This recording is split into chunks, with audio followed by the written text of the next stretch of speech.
Hello and welcome to Liam's Lyceum. I'm your host Liam, aka Himbar, and today I have another poem for you because it's Poetry Thursday.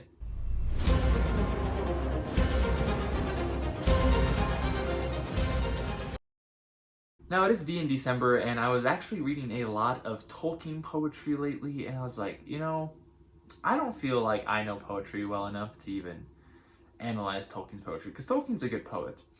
And I was like, but this does remind me, especially a poem in The Hobbit, it reminded me of a book by R.A. Salvatore, of course, the Dungeons & Dragons novel. It's actually book 5 in The Legend of Drizzt, Streams of Silver. This is my favorite Drizzt novel. It's a big homage to Tolkien, specifically The Hobbit, somewhat The Lord of the Rings, and I mean, I did a comparative literary analysis on it once for class, between this book and some of Tolkien's works, and I'm a big fan of this one. Like I said, it's my favorite Drizzt novel. I'm kind of lukewarm on a lot of Drizzt stories, but this is my favorite one. Anyways, so this is the one that takes place right after the Crystal Shard. It's book 2 of the Icewind Dale trilogy, and it is about a dwarf reclaiming his ancient homeland.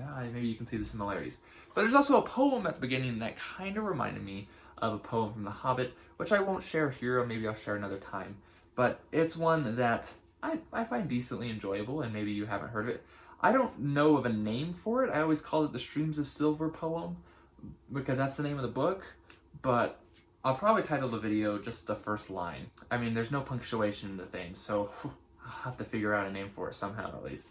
Let me just read it to you though. It is 4 stanzas. It's not very long, and let me just get your basic thoughts. It's actually funny, real quick, when I first read this, I didn't really enjoy it. I didn't really enjoy it at all because I felt like this was more of a cheap knockoff of like Tolkien poetry, and the story itself was kind of a cheap knockoff of Hobbit stuff. But it actually took me several months to get through this book, and by the time I got like kind of back into it, I really enjoyed it. And the reason it took me so long is because I actually started dating my wife like right after I started this book. So I didn't read that much in those first few months. So anyways, we've dug our holes in hollowed caves, put goblin foes in shallow graves. This day our work is just begun in the mines where silver rivers run.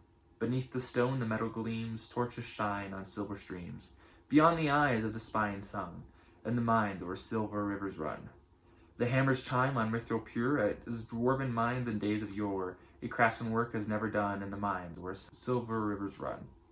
To dwarven gods we sing our praise, put another orc in a shallow grave, we know our work has just begun in the land where silver rivers run.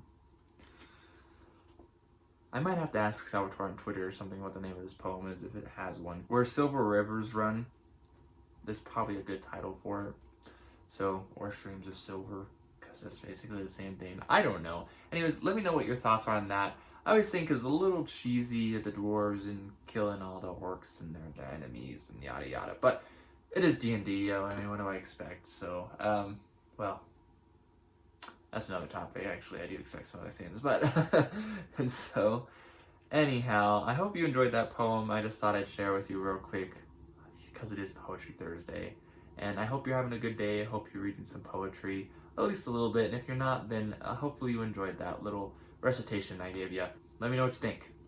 I'll catch you next time.